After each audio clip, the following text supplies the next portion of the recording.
Haleluya. Kita akan baca ayat 1 sampai ke 13 ya. Keluaran 12 ayat 1 sampai ke 13. Kita akan baca semua ayat ini sesuai dengan apa yang tertulis di depan ya. Kita baca bersama 3, 4. Dan berfirmanlah Yahweh kepada Mose dan Harun di tanah Mesir dengan mengatakan, bulan ini bagimu akan menjadi permulaan dari bulan-bulan. Ia bagimu menjadi yang pertama dari bulan-bulan dalam setahun. Berbicara kepada seluruh jemaat Israel dengan mengatakan, pada hari ke-10 dalam bulan ini, setiap suami harus mengambil seekor kambing domba bagi mereka menurut keluarga leluhur, seekor kambing domba untuk setiap keluarga. Dan apabila keluarga itu terlalu kecil untuk seekor kambing domba, maka haruslah dia dan tetangganya yang dekat dengan rumahnya mengambilnya berdasarkan jumlah jiwa. Setiap orang sesuai dengan porsi makannya. Haruslah kamu memperkirakan terhadap kambing domba itu. Haruslah itu seekor kambing domba yang sempurna, jantan berumur setahun. Haruslah kamu mengambilnya dari antara anak domba-domba atau dari antara kambing-kambing milikmu. Haruslah dia menjadi seperti simpanan bagi kamu sampai hari ke-14 bulan ini. Dan seluruh tumpahan jemaat Israel harus menyembelihnya pada waktu senja. Nah, mereka harus mengambil dari darah itu dan mengoleskannya pada kedua tiang pintu dan pada ambang pintu di rumah itu yang di dalamnya mereka makan. Dan pada malam itu mereka harus makan daging yang dipanggang api dan roti tidak beragi. Haruslah mereka memakan dengan sayur pahit. Kamu jangan memakannya mentah atau matang karena direbus dengan air. Melainkan dipanggang api, kepalanya bersama kaki-kakinya dengan isi perutnya. Dan janganlah kamu menyisakan daripadanya sampai pagi. Dan yang tertinggal sampai pagi daripadanya, haruslah kamu bakar dengan api. Dan beginilah kamu harus memakannya. Pinggangmu dililiti sabuk kautsutmu di kakimu, dan tongkatmu di tanganmu, dan kamu harus memakannya dengan cepat. Itulah Paskah bagi Yahweh. Maka aku akan melintas di tanah Mesir pada malam itu, dan aku akan memukul setiap anak sulung di tanah Mesir, mulai dari manusia bahkan sampai ternak, dan ke atas semua ilah Mesir. Aku akan menjatuhkan penghakiman. Akulah Yahweh. Dan darah pada rumah-rumah tempat kamu berdiam di sana akan menjadi seperti tanda bagimu. Maka aku akan melihat darah itu, dan aku akan lewat di atas kamu, dan tulah yang membinasakan tidak akan ada padamu ketika aku mendatangkan pukulan atas tanah Mesir. Haleluya, amin. Silakan duduk. Haleluya, puji Tuhan. Suaranya agak hilang-hilang ya. Kita mengucap syukur hari ini ya hari Sabat yang bertepatan waktunya dengan perintah Tuhan dalam kitab Imamat untuk kita merayakan hari Raya Paskah ya. Kita harus ingat bahwa tanggalan yang kita pakai di Indonesia atau internasional katakanlah, itu tanggalan Gregorian ya. Berbeda dengan tanggalan Yahudi. Tanggalan Gregorian itu ya berkisar antara 28, 29 sampai 31. Tetapi tanggalan Yahudi cuma 29, 30, 29, 30 ya. Jadi kalau ada perbedaan ya kita harus mengerti bahwa ya itu karena memang tanggalan yang dipakai sistemnya berbeda ya. Dan kita mengucap syukur apabila pada sore hari ini ya kita diingatkan kembali Paskah ya, hari raya yang Tuhan perintahkan. Paskah atau dalam bahasa Ibrani-nya Pesach atau dalam bahasa Inggrisnya Passover, melewati ya. Melewati apa yang dilewati? Ya, kalau kita baca ayat-ayatnya, ya. Tuhan berencana untuk membinasakan semua anak sulung baik manusia maupun binatang yang ada di tanah Mesir. Ya, termasuk orang Israel kalau mereka tidak taat. Dan kepada bangsa Israel anak sulung daripada Bapa Yahweh, Tuhan memberikan perintah. Mereka harus memotong baik domba ataupun kambing. Darahnya harus dikumpulkan. Kemudian darah ini harus dioleskan di ambang atas dan kedua ambang pintu daripada rumah masing-masing. Ya. Dan Tuhan perintahkan selama waktu yang Tuhan tetapkan itu, jangan seorang pun keluar dari rumah mereka. Ya. Kita lihat di dalam ayat ke-22. Keluaran 12 tadi ya. Ayat 22. Kamu harus mengambil seikat hisop dan mencelupkannya ke dalam darah yang ada dalam pasu. Dan dari darah yang di dalam pasu itu kamu harus melaburkannya pada ambang pintu dan pada kedua tiangnya. Perhatikan. Dan kamu janganlah seorang pun keluar dari pintu rumahnya sampai pagi. Ini perintah Tuhan. Kenapa? Karena Tuhan memerintahkan malaikat maut menjelajahi seluruh tanah Mesir, termasuk di mana bangsa Israel berada. Ya, karena bangsa Israel ini kan diam di sana. Malaikat maut melewati semua. Tetapi ketika mereka melewati di mana bangsa Israel bertempat tinggal, ya, dan mereka atau malaikat maut ini melihat tanda darah, maka mereka melewati Passover, Pesah, Paskah, ya. Itulah yang diperingatkan bagi khususnya umat Israel dan kita yang percaya bahwa semua ini adalah perintah Tuhan. Dan kita harus ingat bahwa seperti yang berulang-ulang dikatakan, Ibrani pasal 10 menyatakan Torah itu hanya bayangan.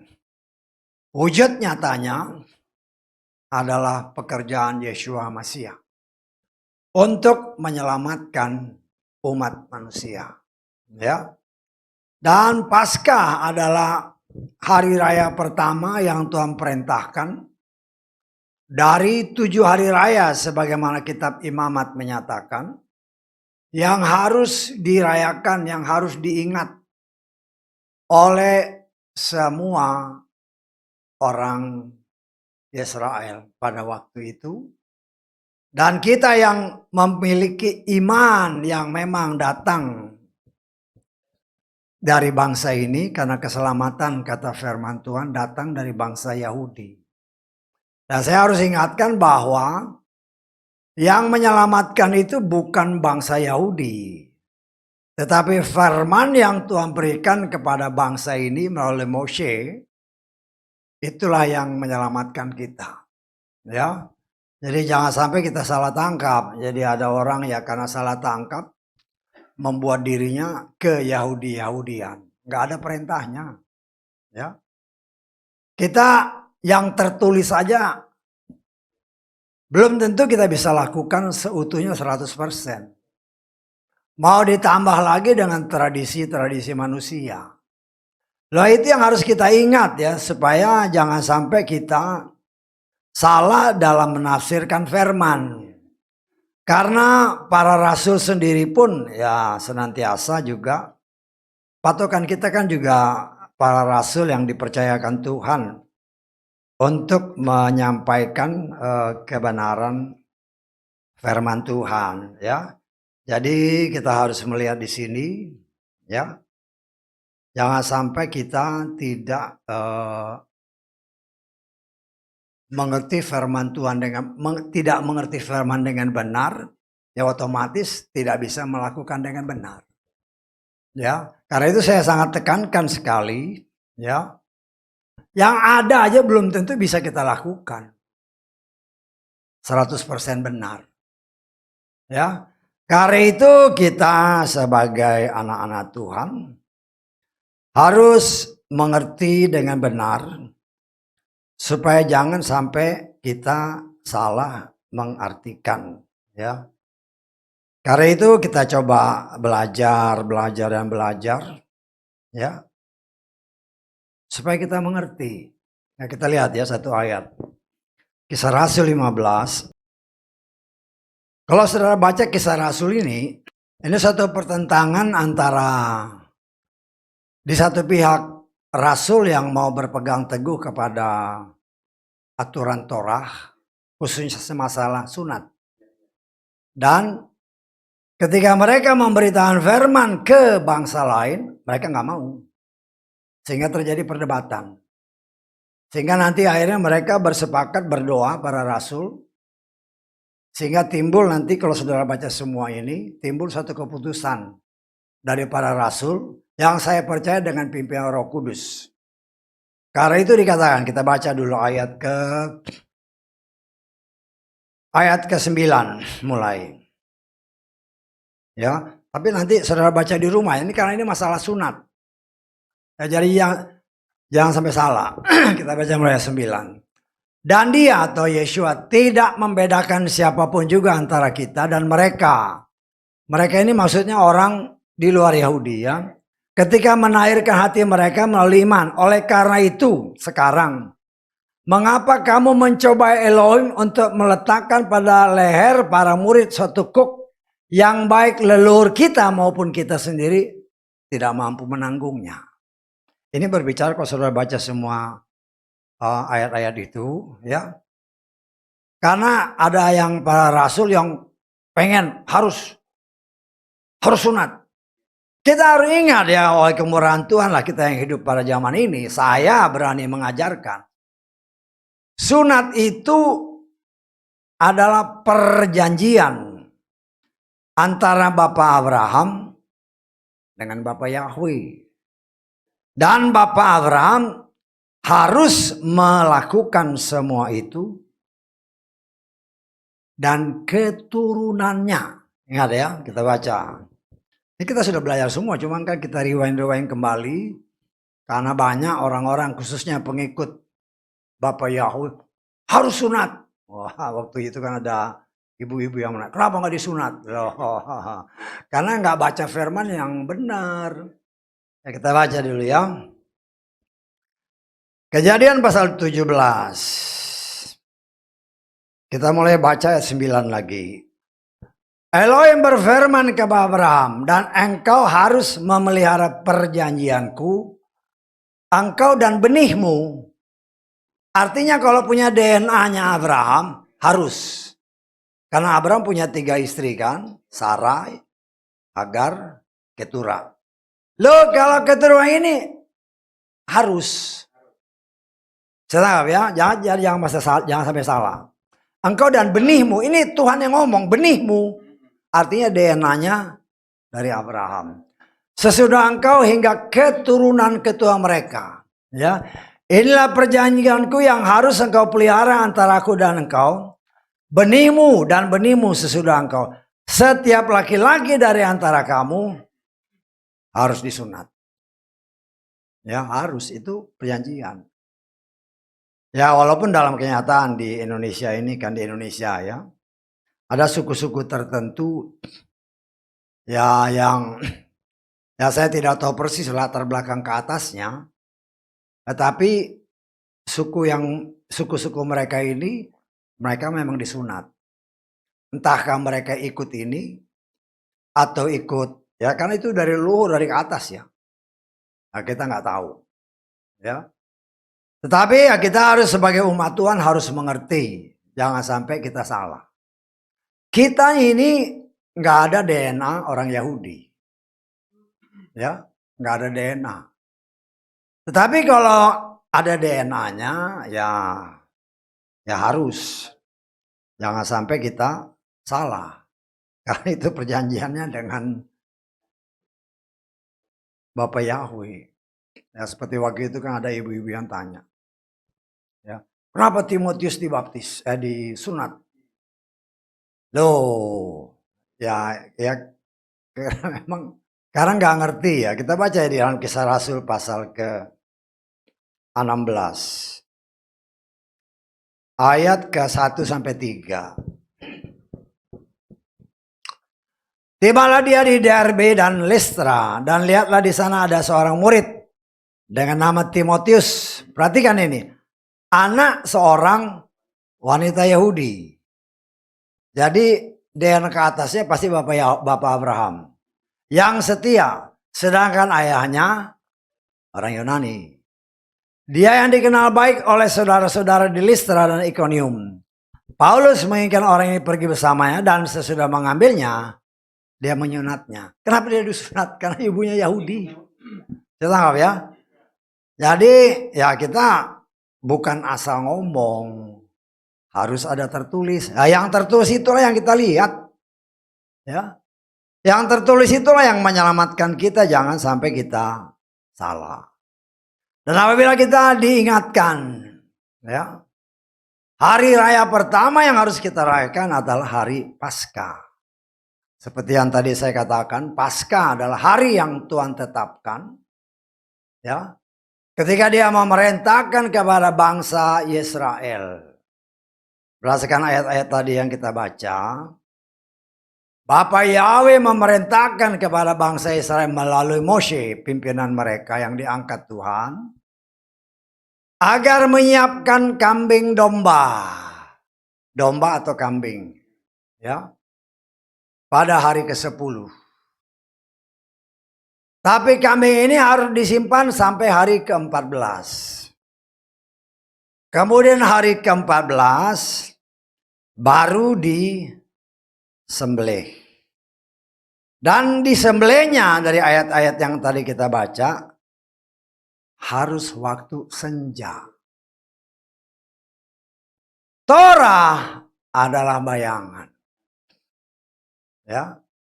Nah, kita harus melihat berdasarkan ayat-ayat firman ini, saya pribadi ya berdasarkan ya kemurahan Tuhan mendapatkan ya berbagai macam cara lah Tuhan menyampaikan hal-hal yang harus disampaikan. Saya menafsirkan hari ke-10 itu adalah hari di mana Adam dan Hawa jatuh dalam dosa. Ya. Adam dan Hawa jatuh dalam dosa pada hari ke-10. Ya. Adam dan Hawa diciptakan hari ke-6. Ya, hari ke-6. Hari ke-6 itu udah 1000 tahun. Hari ke-7, saya bilang 1000 tahun karena satu hari Tuhan adalah 1000 tahun. Kita nggak ngerti, dia diciptakannya memang hari ke-6, tapi jam awal atau jam akhir atau jam tengah-tengah kita nggak ngerti. Yang kita tahu ya, 6 diciptakan. 7, 8, 9, 10. Hari ke-10 mereka jatuh dalam dosa. Kenapa bisa jatuh dalam dosa? Banyak orang memang, ya ini sebenarnya berulang-ulang ya saya ingatkan. Karena banyak orang Kristen juga nggak ngerti. Bukan saya saudara di sini, tapi yang di luar sana yang ikuti ibadah ini. Ya. Kenapa bisa jatuh? Ya. Kenapa bisa ketipu sama setan? Ya. Jadi saya hanya meriwain aja. Ya. Karena ada pemberontakan tersembunyi yang memang tidak ditulis bahwa itu pemberontakan.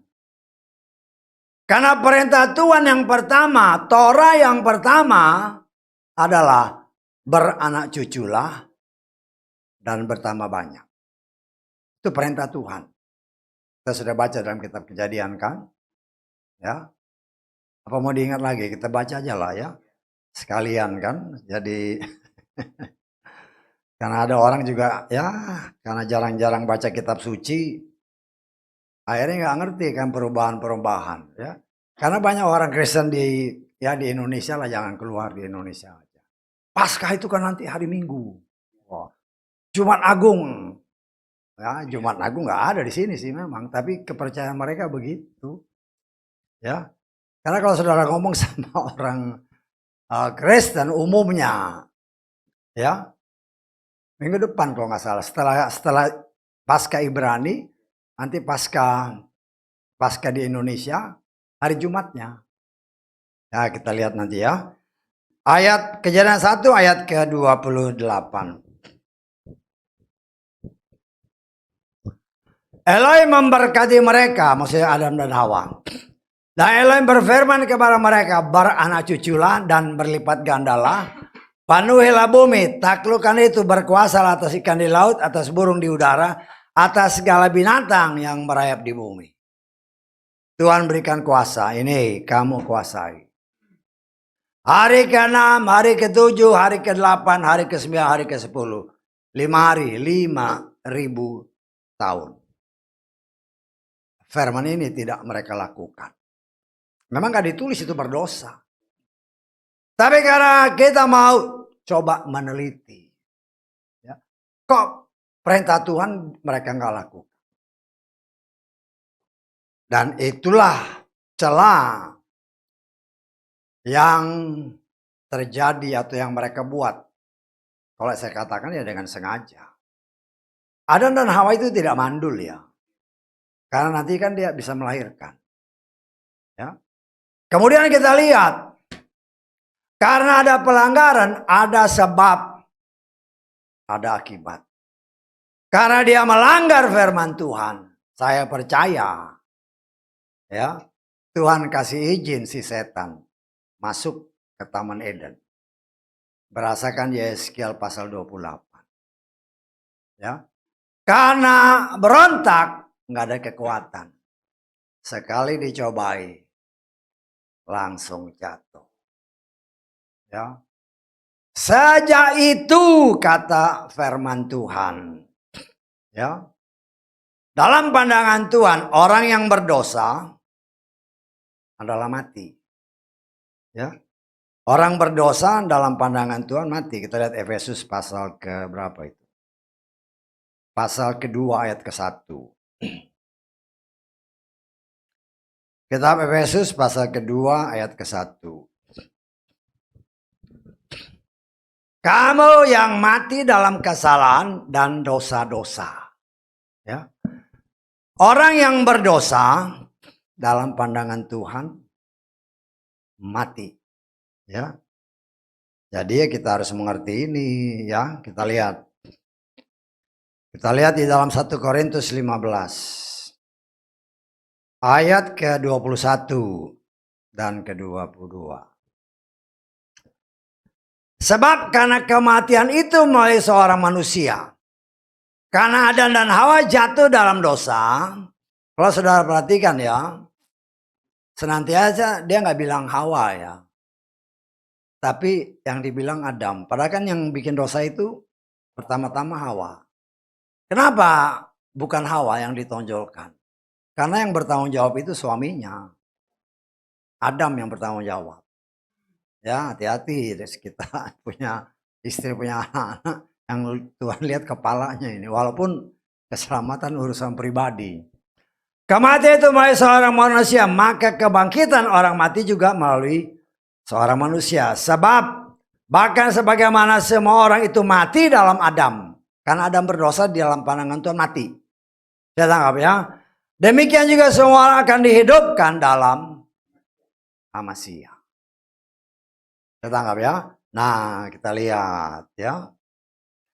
Karena dalam pandangan manusia, dalam pandangan Bapa Yahweh, setelah manusia jatuh dalam dosa, ya, dari situlah mulai perhitungan waktu.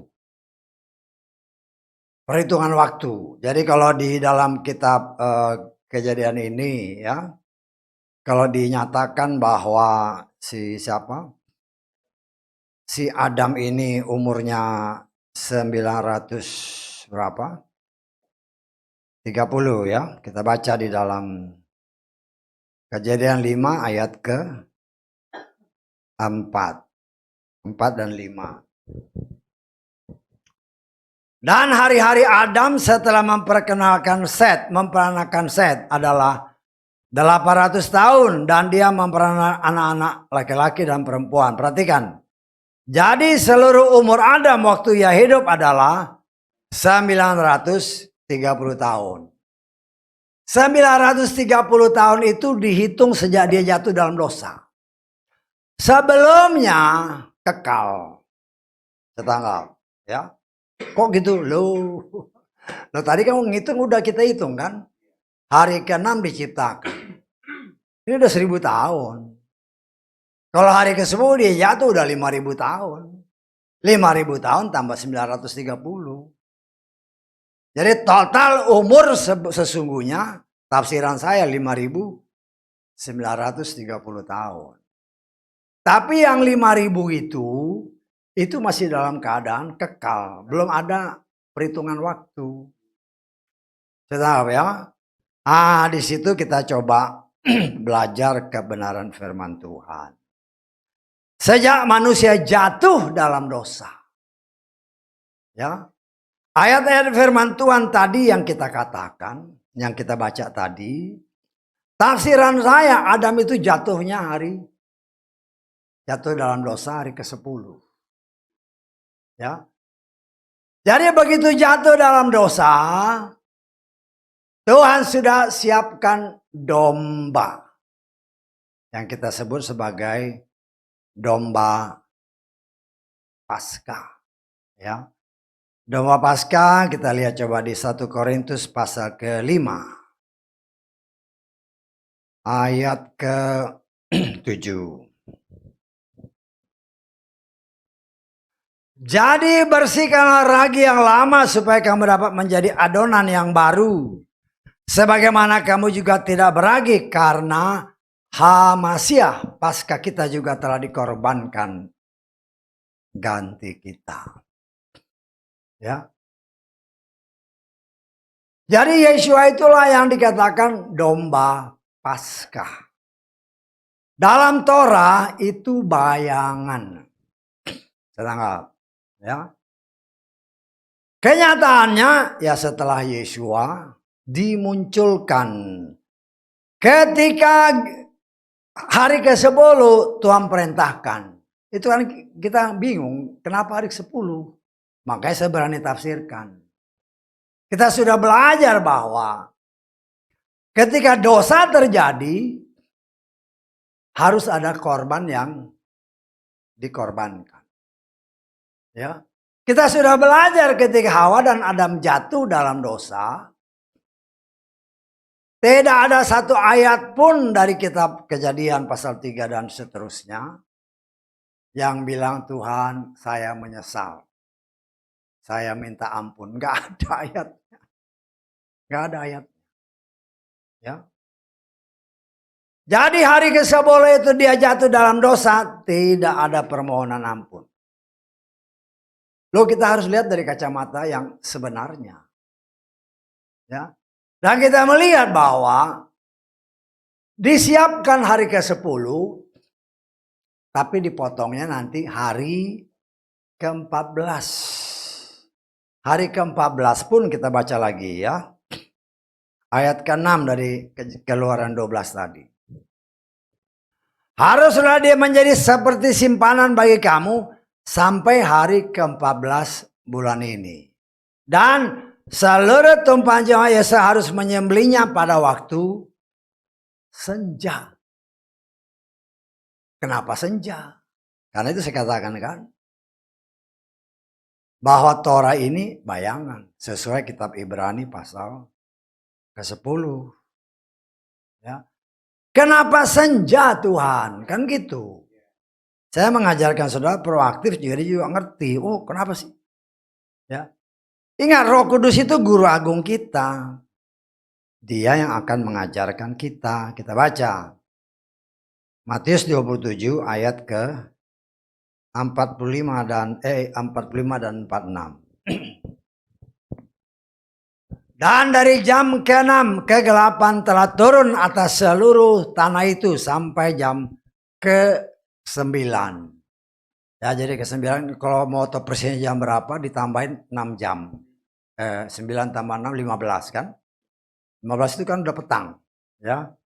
Kira-kira jam 5 Yesua berteriak dengan suara nyaring sambil berkata, Eli Eli lama sabachthani, akhirnya artinya Elohimku mengapa engkau meninggal aku. Kemudian kalau saudara baca terus, dia menyerahkan rohnya. Ya. Kenapa dipotongnya senja? Torah itu bayangan. Wujud nyatanya, Yesua matinya waktu senja.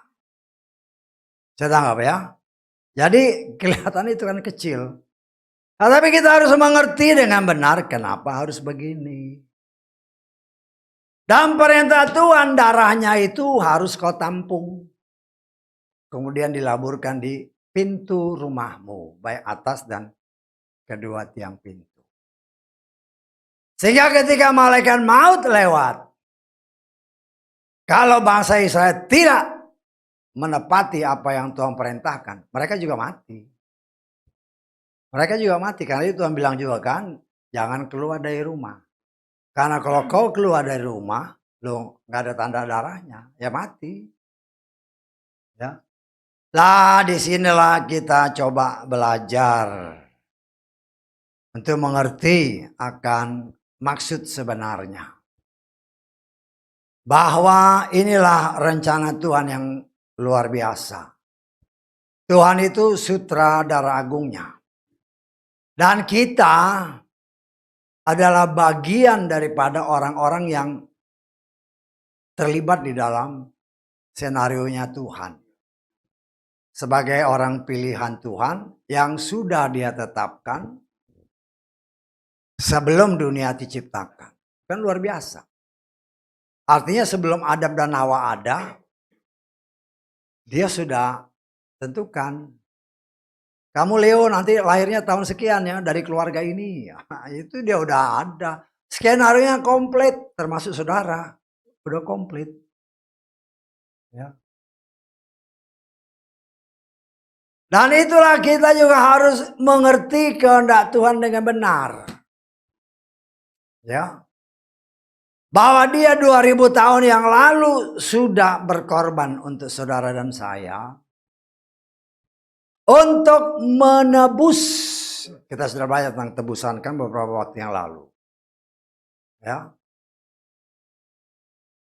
Kalau kita percaya bahwa Dia sudah berkorban bagi saudara dan saya. Sebagaimana beberapa waktu yang lalu kita belajarkan. Dia datang kepada milik kepunyaannya. Tetapi miliknya tidak menerima Dia.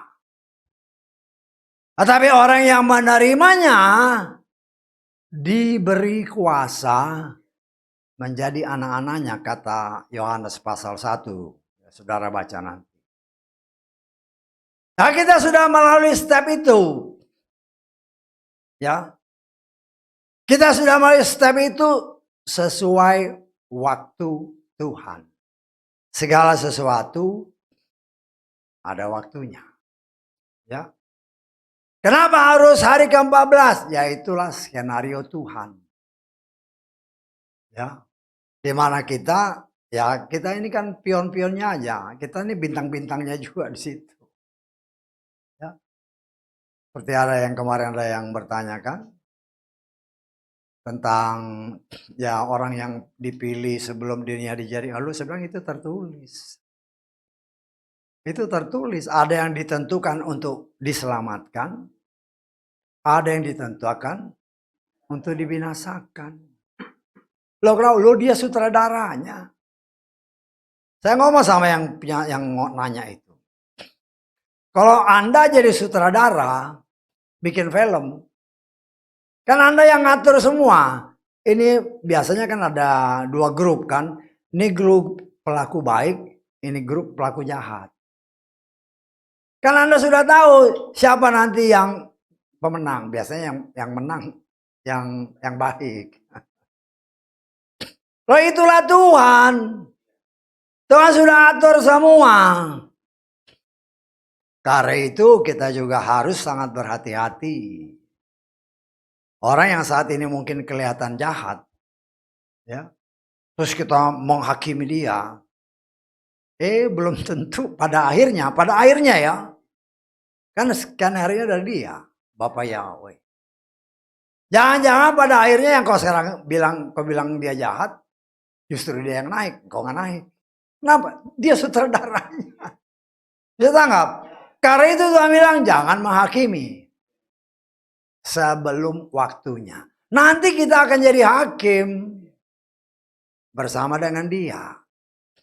Karena itu kita sekarang ini sedang diproses oleh Tuhan supaya layak kita menjadi hakim. Ya. Untuk menjadi hakim hanya satu pribadi, dia yang akan menghakimi orang yang hidup dan yang mati. Ya. Tetapi kita ada bersama dengan dia. Ya. Tetapi bagaimana kita bisa menghakimi? Bukan lagi pikiran kita, karena itu senantiasa didoakan ya dalam doa-doa pembukaan. Supaya kita ini memiliki jiwa Yeshua, pikiran, perasaan, kehendak Yeshua. Sehingga ketika nanti kita bersama dia menghakimi orang-orang yang hidup, bahkan yang mati. Ya, bukan lagi pikiran kita. Ya, tetapi pikiran Yeshua HaMashiach. Ya, kita baca sedikit dulu dari 1 Petrus pasal keempat. Ayat ke-5 dan ke-6. Mereka yang akan memberikan pertanggungjawaban kepada dia yang siap menghakimi, yang hidup dan yang mati. Artinya Yeshua akan menghakimi orang yang hidup dan yang mati. Dan saya mengimani kita bersama dengan dia. Ya. Terus, sebab untuk itu pula Injil telah diberitakan di antara yang mati, supaya di satu sisi mereka dapat dihakimi secara jasmani sebagai manusia, tetapi di sisi lain mereka dapat hidup secara rohani seperti Elohim. Kan firman Tuhan ketika dia mati, kita baca lagi di dalam 1 Petrus 3 ayat kita baca mulai ayat 18 lah ya, 18-19. Sebab supaya dia dapat mendekatkan kita kepada Elohim, HaMashiach pun telah menderita satu kali karena dosa-dosa yang benar ganti yang tidak benar. Yang memang telah dibunuh secara jasmani namun telah dihidupkan secara rohani. Secara itu pula dia telah mengumumkan tak kalah pergi kepada roh-roh yang ada di dalam penjara yang pernah tidak taat ketika sesaat kepanjang sabaran Elohim menanti pada zaman Nuh dengan dipersiapkannya sebuah bahtera yang ke dalamnya hanya sedikit yaitu 8 jiwa telah diselamatkan dari air. Saya mengimani dari ayat-ayat yang kita baca tadi. Ketika manusia jatuh dalam dosa, semua keturunannya berdosa. Dari Adam sampai saat ini. Tetapi dari Adam sampai Yeshua kan kosong nih. Hanya nabi-nabi aja yang ngomong. Ya. Nabi-nabi ini yang ngomong terus. Supaya manusia bertobat. Itulah yang kita pelajari. Ya, kenapa kita harus belajar ini supaya kita ngerti. Ya. Selama kurun waktu 4.000 tahun dari tahun jatuhnya Adam, ya. Kan itu juga sudah mulai Nuh sudah mulai mempersembahkan korban. Si Habel pun mempersembahkan korban. Tetapi tidak jelas karena nggak disebut di situ bahwa Habel mempersembahkan korban. Ya, karena dosa. Tapi karena dorongan Roh Kudus dia mempersembahkan korban. Kemudian zaman Nuh, karena 8 jiwa yang diselamatkan, Nuh menaikkan korban syukur dan juga saya percaya korban mohon ampun dari dosa. Ya. Dan kita melihat dari zaman Nuh, dari zaman Adam sampai kepada Yeshua. Ya. Yang dipraktekkan khusus zaman setelah zaman Abraham kan mempersembahkan korban juga. Tidak disebut ketika di dalam Kejadian pasal 15 dikatakan, ketika Abraham tidak percaya atau ragu-ragu tentang pernyataan Tuhan, bahwa seluruh daerah ini akan menjadi milikmu dan keturunanmu. Ya ragu-ragu kan? Nanti saudara baca dalam kitab Kejadian 15. Ragu-ragu mereka. Si Abraham. Itu orang pilihan lu. Ragu-ragu di hadapan Bapa Yahweh adalah dosa. Nggak disebut dosa. Ya, ketika Abraham, bagaimana aku mengetahuinya? Tuhan nggak bilang itu dosa. Tuhan bilang siapkan kambing, siapkan domba, siapkan ini, siapkan ini. Untuk dikorbankan. Ya. Tapi kita harus lihat ketaatan Bapak Abraham di sana juga. Apa yang taat? Lu, Tuhan kan nggak suruh dia bakar korban. Kita anggap ya. Hanya siapkan korban aja. Ya. Nah, ketika sudah waktunya ya Abraham udah mulai ngantuk-ngantuk kan. Akhirnya ketiduran. Api dari Bapak Yahweh membakar habis korban ini. Dari situ saya berani mengambil kesimpulan. Ya. Ketika Bapak Abraham tanya bagaimana saya mengetahui dalam pandangan Tuhan, karena engkau nggak percaya atau ragu-ragu, itu dosa. Ya. Kemudian terus karena dosa ini keluarlah pernyataan Tuhan. Ya. Keturunanmu akan menjadi budak selama 400 tahun. Tetapi generasi keempat akan kembali. Ini yang banyak orang nggak perhatikan. Ya.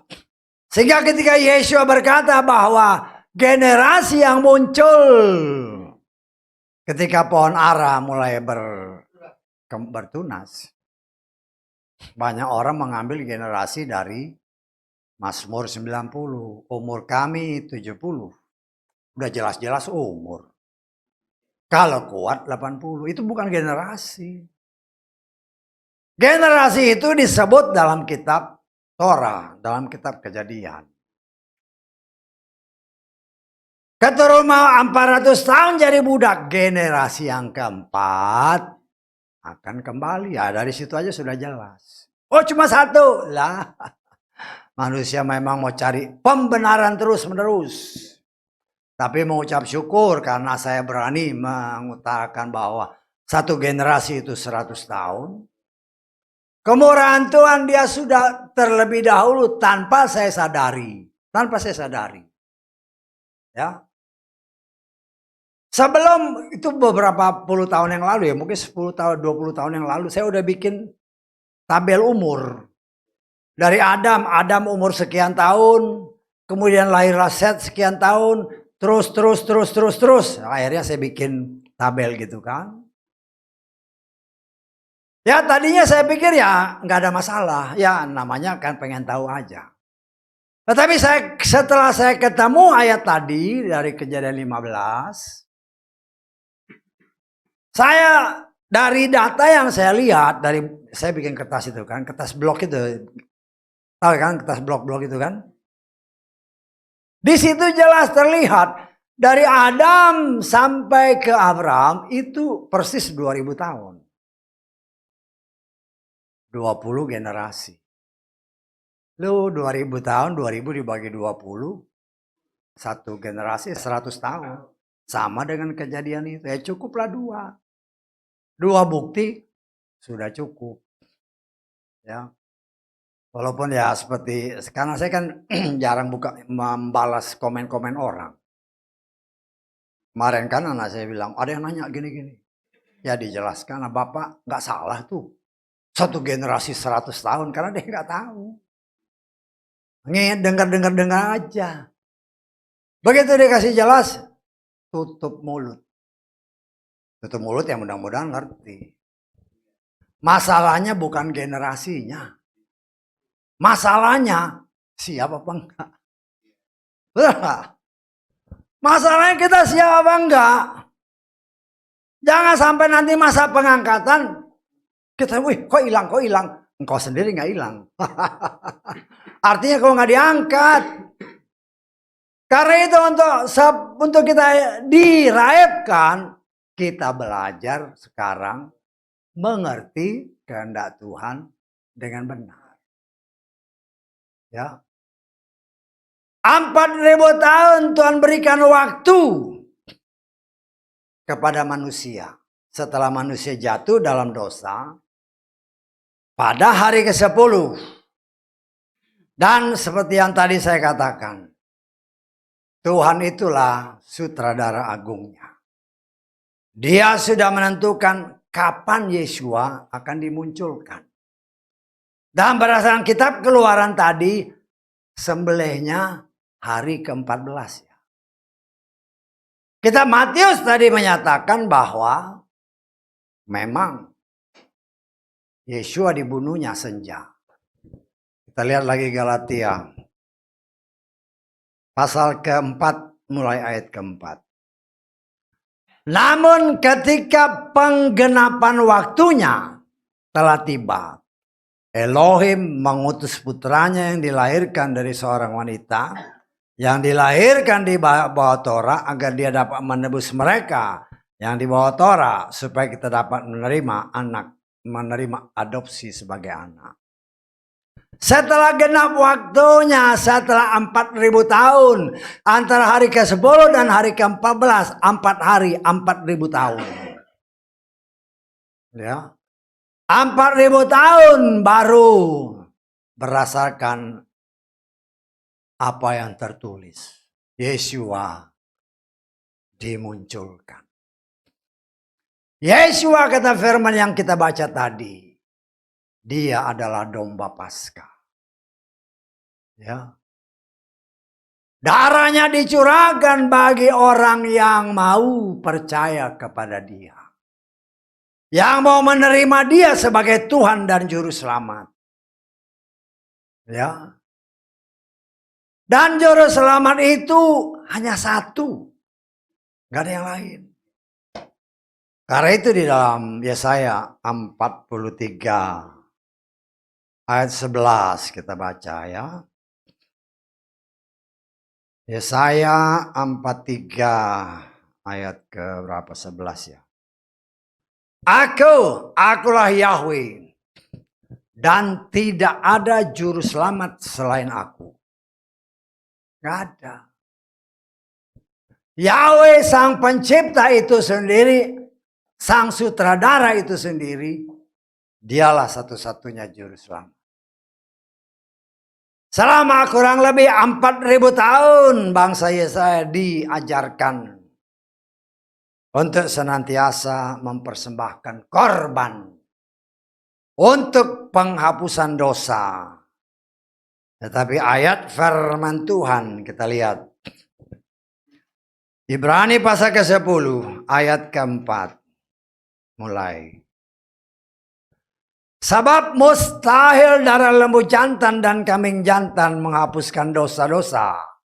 Karena itu ketika dia datang ke dunia ini, dia berkata, korban dan persembahan sajian tidak engkau ingini, tetapi sebuah tubuh telah engkau sediakan bagiku. Persembahan bakaran, persembahan penghapus dosa tidak engkau minta. Lalu aku berkata, lihatlah aku datang. Dalam gulungan kitab telah tertulis tentang aku untuk melakukan kehendak-Mu. Inilah yang tertulis dalam kitab, bagian daripada kitab Keluaran. Walaupun kitab Kejadian juga banyak. Tetapi dalam kitab Keluaran tadi jelas dikatakan hari ke-14. Dalam gulungan kitab sudah tertulis. Sayangnya banyak orang Kristen, yang mana kitabnya? Akhirnya nyari kitab yang lain. Lah, ketipu sama setan. Ya. Kitab suci kita terdiri dari 66 kitab. Kita sudah belajar bahwa gereja kaki dian terdiri dari 66 bagian bunga badam. Roti yang ada di meja roti 12 biji, tetapi disusun 6 anak. Itu semua bayangan Dan wujud nyatanya kita mengucap syukur, bukan suatu kebetulan. Kitab suci kita terdiri dari 66 kitab. Dan di dalam kitab inilah tertulis apa yang dikatakan. Jadi kita percaya, aku sudah menjadi sebuah tubuh tadi kan. Siapa tubuhnya? Tubuhnya itulah Yeshua. Yotsin waw ayin. Kalau dibilang Yeshua. Wah, kalau Yeshua, mana ada Yahweh-nya lah. Kalau tulisnya Yotsin waw ayin. Nah. Yotsin waw ayin. Yahweh Yeshua. Yahweh yang menyelamatkan. Jadi apa yang dikatakan kitab Yesaya dan kitab Ibrani ini. Aku sudah menyediakan tubuh. Dalam tubuh Yeshua. Itulah pribadi Bapa Yahweh. Karena itu dia berkata, aku datang dalam nama Bapakku, tapi engkau nggak percaya. Ya. Nah kita melihat setan bekerja sangat luar biasa. Terlebih dia tahu waktunya sudah sangat-sangat dekat. Ya. Orang yang menamakan diri orang-orang Kristen. Ya. Ada cerita dari bawah, jadi saya ketawa juga. Itu mana khotbahnya lah. Khotbah yang kayak gimana yang kau mau? Ya. Itu firman-firman terus. Loh, terus yang kau mau cerita apa? Lawak. Saya bukan pelawak. Saya bukan pelawak. Ya. Walaupun saya mengakui kalau kita datang ke toko-toko buku Kristen. Lawakan saat khotbah. Jadi setan dengan caranya membuat mereka yang menamakan diri pelayan Tuhan harus melawak di atas mimbar. Saya nggak pernah lihat satu ayat pun dikatakan Tuhan melawak supaya Abraham senang. Nggak ada ayatnya. Beribadahlah kepada Tuhan Yahweh dengan hormat dan takut. Jangan dibodohi oleh setan. Banyak pelayan Tuhan memang jadi pelawak. Jadi pelawak di atas mimbar kau melawak. Kau mau jadi pelawak ya judulmu jangan pelayan Tuhan, pelawak sana. Ya. Jangan dibodohi dengan lawakan-lawakan. Oh saya terhibur tetapi engkau sesungguhnya dalam hatimu engkau tidak pernah terhibur. Ya mungkin sesaat aja. Oh karena ketawa-ketawa kan. Tapi di Roma ketika engkau sendirian. Lah, setan terus bekerja. Akhirnya dalam hidupmu banyak orang yang menamakan diri orang percaya. Karena tidak mengandalkan Tuhan, ya sudah. Tidak ada damai sejahtera. Ya. Ketika bangsa Israel keluar dari tanah Mesir. Ya, besok kita merayakan hari raya roti tak beragi. Ya. Setelah genap itu, ya. Setelah mereka terbebas dari maut karena taat kepada firman. Kemudian mereka pergi keluar dari tanah perbudakan di Mesir. Melambangkan perbudakan. Di bawah kuasa setan menjadi hamba dosa. Kemudian ketika mereka mau pergi ke tanah Kanaan, tanah perjanjian. Ya, mereka harus melewati Laut Suf. Ya. Lautan yang sampai sekarang orang masih cari-cari yang mana ini, dari mana, yaitu urusan manusia. Ya. Tapi saya percaya kalau memang Tuhan berkenan pasti ada tanda-tandanya. Memang beberapa waktu yang lalu kan, ada arkeolog yang menyelam, ada kereta-kereta tentara Firaun. Ya bisa aja. Ya. Nah kita melihat firman Tuhan menyatakan bangsa ini setelah disuruh Tuhan hitung jumlahnya, maka Moshe menghitungnya. Ya nanti kita belajar mungkin ke depan ya mungkin bisa. Karena hari raya Buah Sulung kan hari Minggu. Berarti hari Sabtunya kita bisa belajar mulai kitab Bilangan. terbilang 603.550 orang yang berumur 20 tahun ke atas yang siap berperang. Tidak termasuk orang Lewi. Orang Lewi yang terhitung yang berumur 1 bulan ke atas. 1 bulannya itu beda jadi. Kalau rata-rata yang lain 20 tahun ke atas yang siap perang. Itu bukan asal ini aja ya. Nanti kita bisa menghitung si Daud itu waktu berperang sama Goliat itu umur berapa. Ya. Di sini orang Lewi dari 1 bulan ke atas. Hitungan atau sensus pertama 22.000 orang. Ya. Kemudian mereka berjalan dari tanah Mesir. Firman Tuhan menyatakan, ya, mereka sampai di Di Gunung Sinai. Ya. Di Gunung Sinai mereka sampai dan ya berdasarkan firman Tuhan. Ya. Berapa lama sih? Kan gitu kan. Kita baca Bilangan pasal 10. Ayat 11 dan 12. Keluaran dulu ya, Keluaran 19 ayat 1. Karena kita mau mulai berangkatnya ya. Perhatikan, pada bulan ketiga setelah Bani Israel keluar dari tanah Mesir, pada hari itu juga mereka tiba di mana? Tiba di gurun pasir. Artinya berapa bulan? 3 bulan. Bulan ketiga ya. Bulan ketiga. Dari Mesir sampai ke Gunung Sinai. Ya. 3 bulan. Terus berapa lama mereka itu kita baca di dalam bilangan ini, bilangan 10 tadi ayat 11. Pada tahun kedua, bulan kedua ya. Tadi itu tahun pertama. Dia berangkat ya. Sini pada tahun kedua, bulan kedua. Jadi berapa lama itu? Tadi tahun pertama, bulan ketiga kan mereka berangkat. Sampai di Gunung Sinai. Saya tangkap ya. Tahun pertama, bulan ketiga sampai di Sinai. Terus pergi dari Sinai ke Tanah Perjanjian pada tahun kedua, bulan kedua. Jadi berapa? 11 bulan ya. Berapa lama? Loh mereka bikin ini. Bikin tabernakel itu selama 11 bulan. Ketika mereka keluar dari tanah Mesir, Tuhan perintahkan belah laut itu.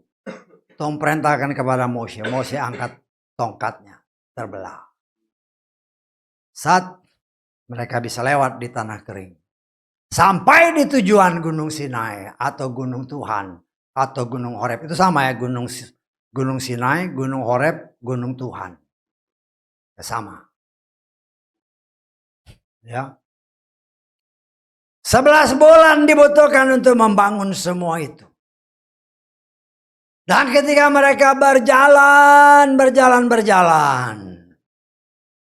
menuju ke tanah perjanjian. Ya. Udah dekat, tinggal masuk. Tuhan mengirim pertama-tama ya berdasarkan nasihat orang-orang lah. Supaya diintai dulu. Diintai dulu tempat itu bagaimana. Selama 40 hari mereka pergi mengintai daerah Kanaan. Ya. Ketika mereka kembali, 10 orang berkomentar negatif. Wow, di sini ada para raksasa. Kan kelihatannya kan enteng kan. Loh itu ya kita sudah belajar. Kenapa saya katakan ya bahwa dari Hamlah lahir keturunan raksasa, keturunan setan. Saya tidak katakan Ham itu anak setan, tapi istrinya kita nggak tahu.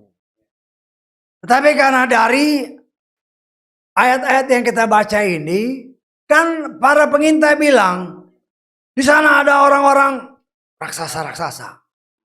Berarti ada raksasa di Kanaan. Ditarik ke atas. Kanaan itu anaknya si Ham.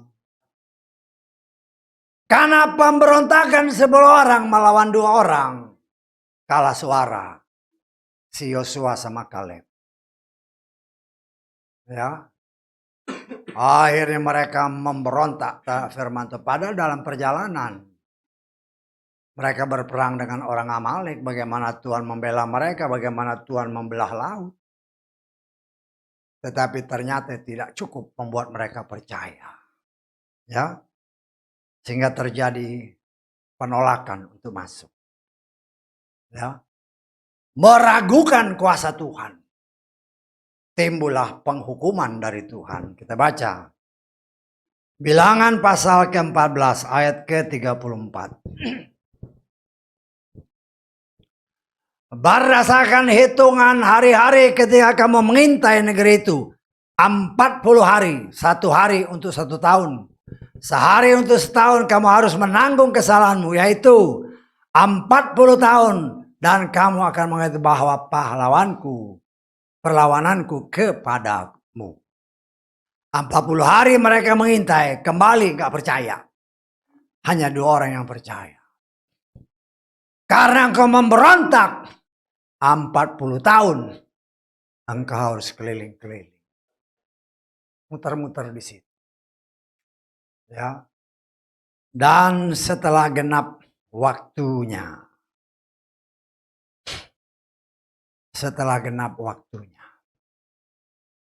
Ya, 40 tahun dalam perjalanan. Laki-laki yang dihitung dari orang Israel. Pertama, dalam sensus pertama. 603.550 orang. Ternyata yang masuk. Ya. Yang masuk itu hanya 2 orang. Jadi 603.548 orang yang lain mati di padang gurun. Termasuk Moshe dan Harun. Ya. Padahal Moshe 40 hari ngomong sama Tuhan. Tuhan bukan sayang sama orang. Tuhan sayang sama firman-Nya. Ya. Dan kita melihat setelah waktunya genap sesuai firman Tuhan. Ya. Sesuai firman Tuhan, jadi ya kita harus lihat di sini cara Tuhan yang luar biasa. Kita coba lihat perhitungan waktunya. Ya. Kita baca di dalam Yosua pasal ke-4. Kita baca ayat ke berapa ini? 18 dan 19. Dan pada saat para imam yang mengangkut tabut perjanjian Yahweh itu telah keluar dari tengah-tengah sungai Yordan dan telapak kaki para imam itu telah ditarik naik ke tanah yang kering, maka berbaliklah air sungai Yordan itu ke tempatnya dan meluap sepanjang tepinya seperti hari sebelumnya. Dan bangsa itu telah keluar dari sungai Yordan pada hari ke-10 dari bulan pertama. Tadi masih ingat gak ke-10 bulan pertama? Itu hari Tuhan memerintahkan. Siapkan domba. Ingat gak tadi yang bacaan tadi? Siapkan domba pada hari ke-10 bulan pertama. Ternyata ini juga. Mereka keluar dari sungai Yordan ketika Tuhan memerintahkan kepada si Moshe. Belah laut itu, Moshe mengangkat tangan, tongkatnya, laut terbelah. Ya, tetapi ketika mereka, kalau saudara baca ayat-ayat sebelumnya, harus melintasi sungai Yordan, bukan lagi tongkat, tetapi apa? Tabut yang digotong oleh para imam. Begitu mereka menginjakkan kaki, para imam menginjakkan kaki ke sungai Yordan, sungai jadi kering. Terbelah seperti dahulu ketika generasi pertama keluar dari tanah Mesir. Ya. Ya, kita melihat kemudian ya, selama 40 tahun dalam perjalanan. Dari 603.000 ini 550 hanya 2 yang selamat. Ini semua sudah disunat. Tapi mati semua di padang gurun kecuali Yosua dan Kaleb. Karena itu ketika mereka mau memasuki tanah Kanaan, tanah perjanjian. Ya. Apa yang Tuhan perintahkan? Kita lihat ya. Di dalam Yosua 5. Kita baca ayat keempat. Mulai. Inilah sebabnya Yosua menyunat semua orang yang telah keluar dari Mesir. Yang laki-laki semua prajurit telah mati di padang gurun di dalam perjalanan. Sewaktu mereka keluar dari Mesir. Sebab semua orang yang telah keluar itu disunat. Tetapi semua orang dilahirkan di padang gurun. Di dalam perjalanan ketika mereka keluar dari Mesir. Belum disunat. Ya, kemudian kita baca lompat ayat ke-9. Dan Yahweh berfirman kepada Yosua, hari ini aku telah menyingkirkan celaan Mesir dari kamu. Dan orang menyebut nama tempat itu Gilgal sampai hari ini. Dan Bani Israel berkemah di Gilgal. Dan apa? Menyiapkan Paskah pada hari yang ke-14 pada bulan itu. Artinya bulan pertama. Ya. Dan dari sini kita bisa mengambil, atau saya mengambil kesimpulan. Ketika Tuhan tadi berbicara 40 tahun engkau mengembara. Itu dihitungnya dari Paskah. Setangkap. Ya. Itu dihitungnya dari Paskah ke Paskah. Ya. 40 tahun. Ya. Setelah mereka masuk ke dalam merayakan Paskah, kita lompat aja hari ke-11 coba ya. Dan mereka makan gandum masak dari hasil negeri itu pada hari sesudah Paskah, yakni roti tidak beragi dalam gandum panggang pada hari yang sama. Perhatikan. Lalu berhentilah mana pada keesokan harinya. Sesuai firman Tuhan. Sesuai firman Tuhan kita baca Keluaran 16 ayat 35. Keluaran 16 ayat 35. Dan Bani Israel memakan mana selama 40 tahun. Sampai mereka tiba di tanah yang berpenghuni. Mereka makan mana sampai tiba di perbatasan tanah Kanaan. Jadi kita melihat betapa tepatnya perhitungan-perhitungan yang tertulis. 40 tahun engkau makan mana. Ya. 40 tahun makan mana. Dan digenapkan ketika mereka mau masuk ke tanah Kanaan. Tanah perjanjian. Ya. Sebelum masuk. Ya. Celah Mesir ini harus dipotong. Petak. Ya. Celah Mesir, karena itu berdasarkan ayat-ayat ini. Tradisi Yahudi. Sebelum Adam berdosa. Itu kulit katannya nggak ada. Sebelum jatuh. Tradisi Yahudi ya. Tetapi setelah dia jatuh dalam dosa. Kulit katannya muncul. Ya. Karena itu sebagai perjanjian antara Bapa Yahweh dan Abraham serta keturunan. Orang yang menghadap Tuhan harus kudus. Karena itu ketidakkudusan, yaitu kulit katan yang timbul karena dosa, harus dipotong. Saya tangkap. Ini bagian daripada tradisi Yahudi. Ya. Karena itu ketika sebelum mereka masuk ke tanah perjanjian, celah Mesir. Ya, celah Mesir artinya kehidupan lama harus dipotong. Dan kita sangat mengucap syukur saudaraku yang dikasih oleh Bapa Yahweh. Paling sedikit kita diingatkan kembali. Ya. Yeshua adalah domba Paskah. Tetapi ketika mereka memotong dahulu pada zaman Moshe. Ya mungkin karena nggak mengerti. Belum ada pembukaan. Nah kita yang hidup pada zaman akhir ini mengucap syukur. Yeshua sedang menggenapkan janjinya. Tidak ada yang tersembunyi, yang tidak dibuka. Nah kita bila memperoleh pembukaan itu karena roh Bapa Yahweh, roh Yahweh. Yang dianugerahkan bagi kita berkenan mengajar kita sehingga kita mengerti. Bahwa domba Paskah. Wujud nyatanya karena Torah adalah bayangan. Wujud nyatanya adalah Yeshua. Ya. Darah itu tercurah, kata kitab Keluaran tadi yang kita baca, jangan keluar dari rumah. Artinya jangan engkau keluar dari kuasa Tuhan. Kenapa? Karena dunia ini kuasa sejahat. Berani engkau buka cala, wah, setan berjalan keliling. Siap untuk melihat ada celah, dia langsung masuk.